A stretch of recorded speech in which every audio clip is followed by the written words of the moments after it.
Hey everybody, it's Master Gallengeist here, bringing you my review for Action Comics 1000. And you're probably wondering, you're wearing a Marvel shirt. You usually do Marvel things. Why are you doing this DC one? I'm like, well, it's Action Comics 1000th issue celebrating Superman. I think it's and I'm really glad I picked it up because it really honed in on why I like Superman. Interestingly enough, since Cap is my favorite Marvel hero, Superman, done kind of in the same tradition, is usually a pretty good hero for me as well. Granted, I usually tend to like Batman a little bit more, but I identify more with Superman's ideals and everything. And this just really got into the core of who Superman is and celebrating Superman very well. And I really liked all the stories throughout this one, but my favorite one was when the city was celebrating Superman Day, and he's all worried about this invasion he stopped, that he's just like going down. Lois is trying to keep him under control and everything, and actually letting the city thank him. And you realize that Superman doesn't do it for the thanks, but sometimes having people thank you for something is just as helpful to them as it is to you. And seeing all the lives that Superman has touched with saving all these people and even stopping this criminal and having them turn their life around and showing it to his son. You gotta see that hope is a powerful and useful thing. That was really cool.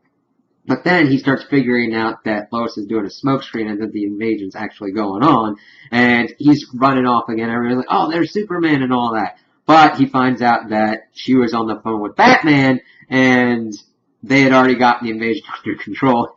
Wonder Woman saying that it did get a bit hairy there, but then all the rest of the superheroes that Superman has inspired was there to thank him as well. That's my favorite one out of this issue, and I really like that. Then we start getting into Vandal Savage kind of trapping him in the time loop, which was pretty cool, and also reminded me of like what the Red Skull had done to Captain America, but I liked what they were doing with this one.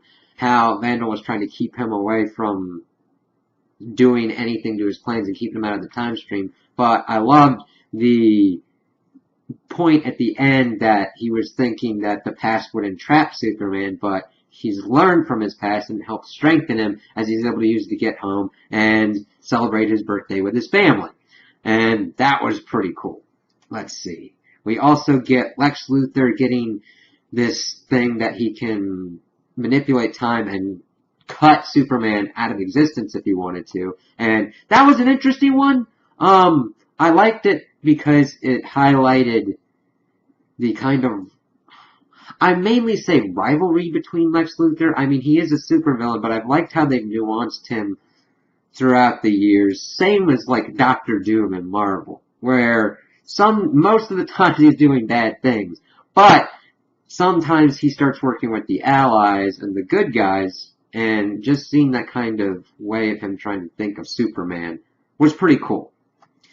We also got the car, which of course had the iconic car with Superman stopping that and getting an in-depth story with that. That was another showcasing of Superman turning someone's life around as well, and they had a bad life and they decided to help some other people at the end and just really getting into it.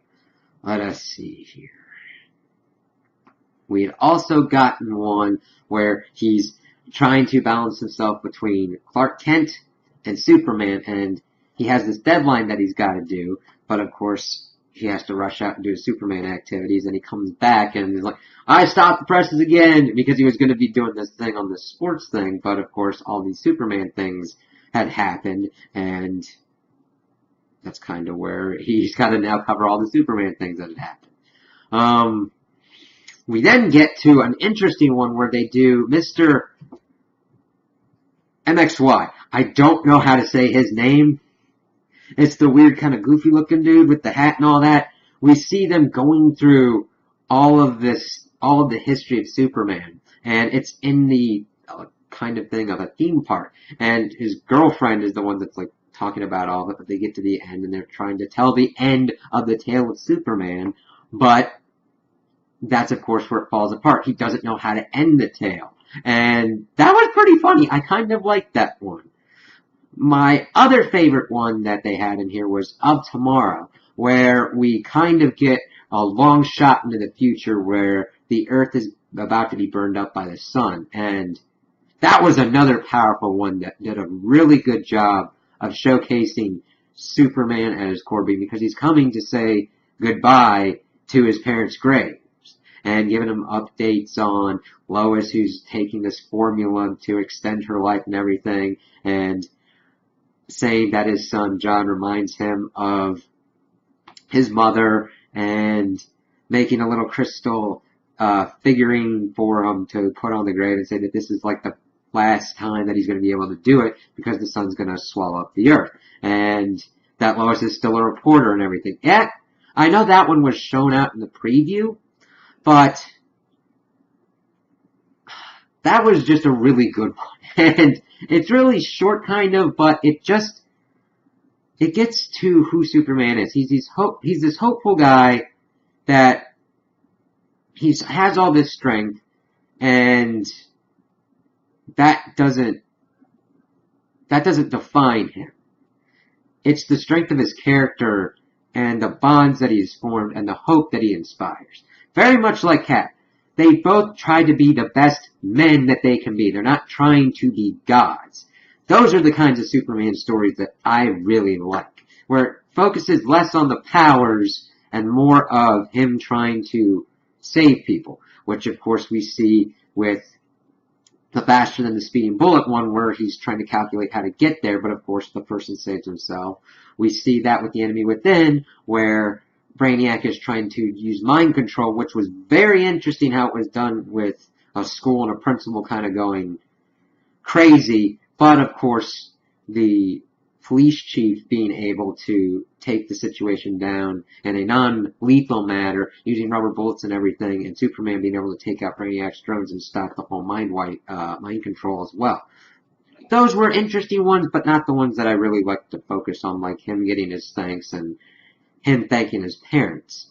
And we get to the end of it, and we see Bendis's one. And this was interesting. We see Superman get his ass whooped, which is interesting. It kind of brought forth kind of the Doomsday stuff where Superman was killed, but I'm like, oh god. And it's just crazy because evidently this dude is coming, he knows Kryptonians. He says he has wiped out the Kryptonian plague before, and that's what he was trying to do. That's why he had destroyed Krypton, and of course we see the collateral damage. We see people trying to help Superman. We see, of course, people talking about that he's wearing the red trunks again. That was some good humor. I kind of liked that a lot. And of course we see Supergirl coming in to try and help as well, but of course the new alien guys pretty much wait your turn kind of shit. And we find out that, yeah, he was the one that destroyed Krypton, and he's like stabbing Superman in the chest with this giant kind of bladed thing that can do energy pulses as well. And we find out that he's, let's see, his last name is Zar, and he seems like he's a pretty interesting dude. I really kind of like his character motif. It's kind of interesting, kind of ugly, gives me kind of the reminiscent vibe of Lobo. Though granted, not, Lobo's usually more kind of rugged. This dude gives me the vibe of like this crazy kind of alien looking dude, look like someone you don't want to mess with. So that should lead to some interesting things going further into Superman's run and where Bendis is trying to take this. So I really enjoyed all the stories in this. Now granted, I had the two that popped out most to me because they spoke to what I identify with Superman, but I really gotta say, they did a very good job on this 1000th issue, and it does a great job of pulling up hope and the decency that Superman inspires in people and in heroes, and that he keeps that within himself, even in the darkest of times. So that's what I really think, and they have really great artists in this. I mean, there's all different art styles, but there's not one in here that I'm like, that just is not good. They all did a phenomenal job, and really great jobs in certain cases of replicating certain things, like from the Dark Knight Returns, Kingdom Come, and like the old school style Superman outfits from like the 1930s and all that. I couldn't find anyone in here that I would be like, they could have done a little bit better. They brought their A game, and this was a really great issue celebrating Superman. So those are my opinions on the issue. Tell me what you guys think in the comments below. If you liked it, if you didn't like it, if you agree with me, if you disagree with me. Also like and subscribe, and I hope you have a good day.